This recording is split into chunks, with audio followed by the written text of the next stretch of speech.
Tila nakapalag sa mga pulis ang ilang border sa Valenzuela matapos maaktuhang nagja-jamming sa ilegal na droga. Pero ang mga nahuli, kanya-kanya pa ring dahilan. Nasa gitna ng aksyon si Bev Verdera. Timbog ang 5 sospek na ito matapos mahuli sa akto na gumagamit ng droga sa kanilang tinutuluyan sa Barangay Malinta, Valenzuela. Ayon sa pulisya, nakatanggap sila ng impormasyon na may nagpapat session sa lugar.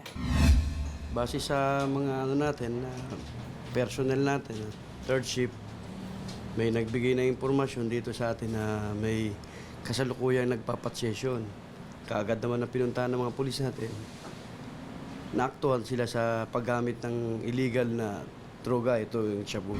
Kinilala ang mga sospek na sila Dewey Gaibano, Alvin Pangan, Bernardino Padasas, Romina Galicia at Alexander Pangan. Pero depensa ng isa sa mga sospek, tulog po ako. Hindi po ako yun. Tulog po kami mag-asawa kasi po papasok po siya. Bukas nakalak na po yung pinto namin. Nung may kumatok po, hindi po namin alam na pulis po yung binuksan niya po. pero umamin din ito na gumagamit ng droga. Nag-try lang po ako kasi panggabi po ako sa work ko. Kaya po nahirapan po ako sa makina ko. Kaya nag-ano po ako niyan.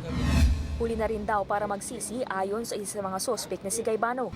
Tawag din po kami. Wala nga nandito na to. Na-recover sa bahay ng mga sospek ang ilang gramo ng hinihinalang shabu, mga drug paraphernalia at ilang sachet ng droga. Naharap ngayon ang mga sospek sa kasong possession at using of illegal drugs. Umaaksyon, Bev Verdera, News 5.